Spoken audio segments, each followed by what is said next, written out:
Buen día chicos, acá estamos en una nueva clase de sistemas de información contable y los temas para la clase de hoy serán variaciones patrimoniales y partida doble. Comenzamos.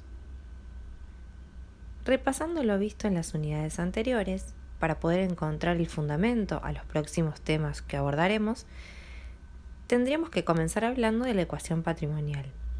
En este caso les muestro la ecuación patrimonial estática que ustedes ya conocen, la que habla de que el patrimonio está compuesto por todos los activos y todos los pasivos de una empresa. También tenemos la ecuación del patrimonio neto, la que dice y nos muestra qué es la diferencia entre los activos y los pasivos. Y de esta ecuación obtenemos la derivada, que es la fórmula del activo, que nos muestra que todos los activos se igualan a los pasivos más el patrimonio neto.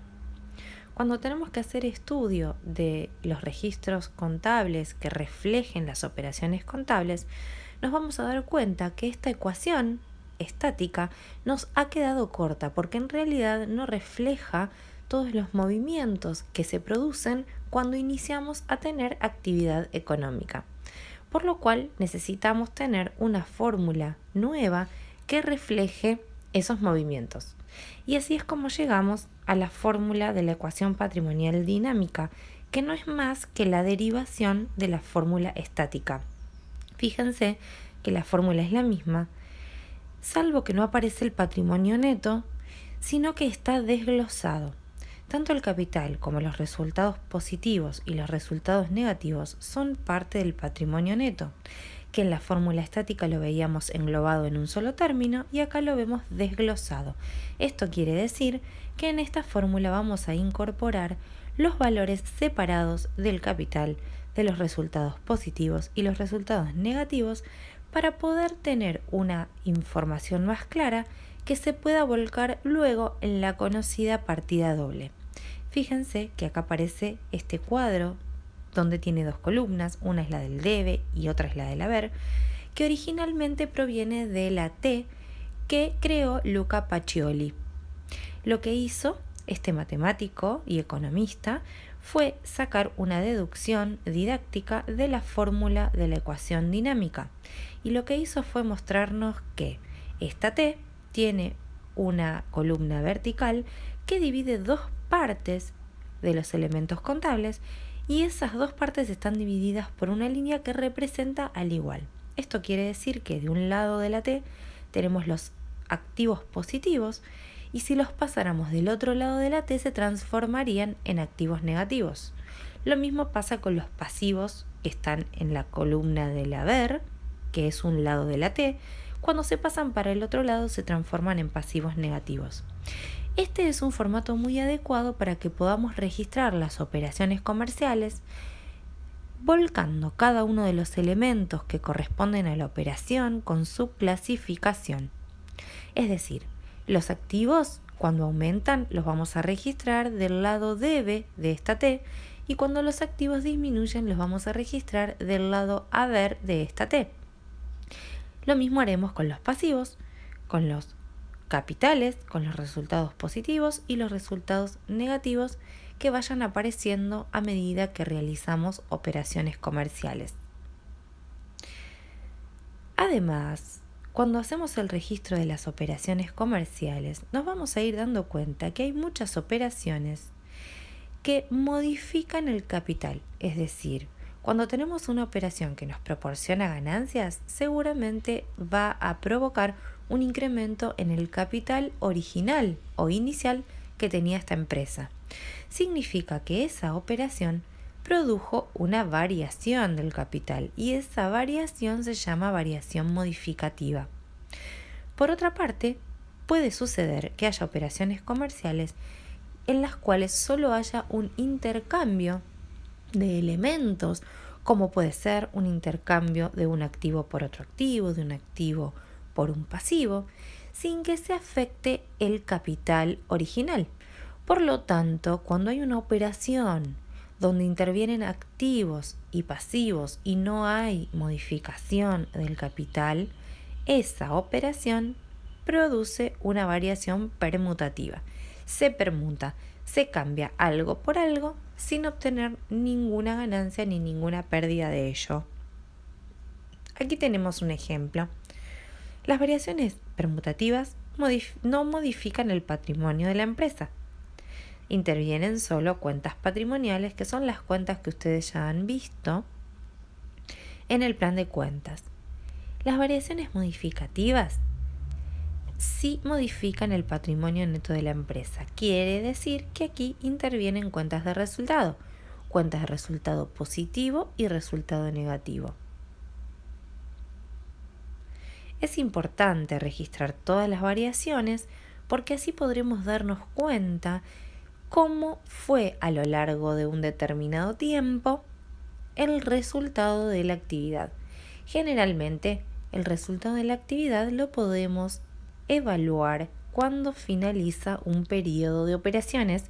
Suele ser por lo general de un año de tiempo, y donde se ven reflejados estos resultados es en el llamado balance general. Para ello, para alcanzar el balance, tenemos que ir paso a paso mediante el registro de nuestros libros contables. Espero haber sido clara con estos conceptos. A partir de ellos surge la partida doble, que es este método de registración contable fundado en ciertos principios.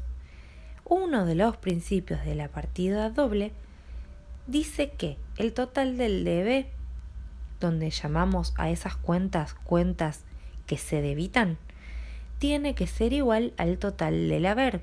Ya lo vimos en el cuadro de debe y haber, representado por la T de Pacioli, que teníamos elementos que corresponden al debe, como los A positivo, los menos pasivos, el capital, los menos resultados positivos y los más resultados negativos, y todos esos sumados deben tener un total que iguale a los resultados totales de la columna del haber.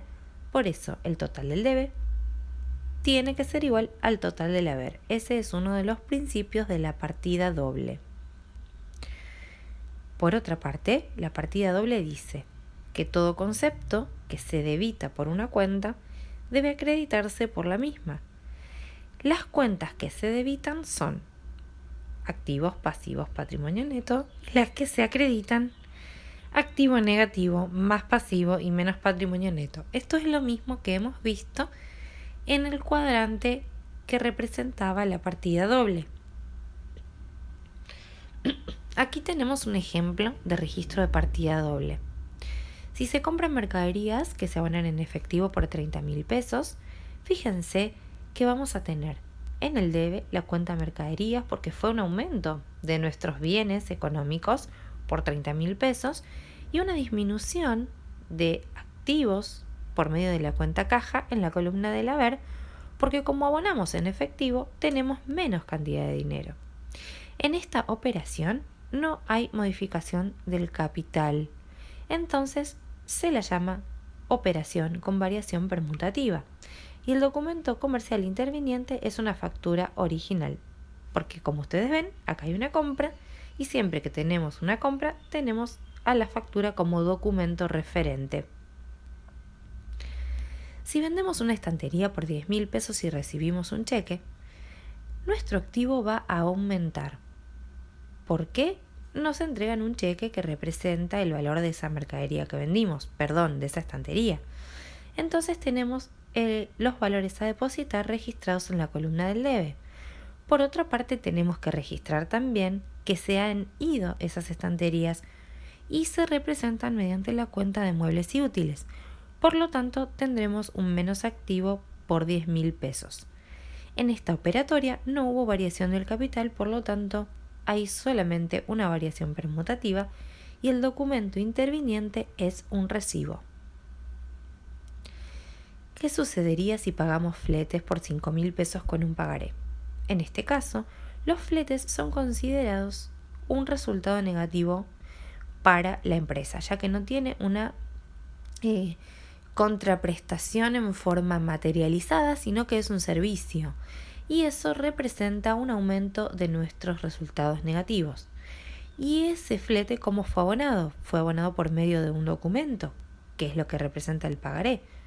Acá también tenemos una operación que no tiene modificación del capital y el documento interviniente es un recibo.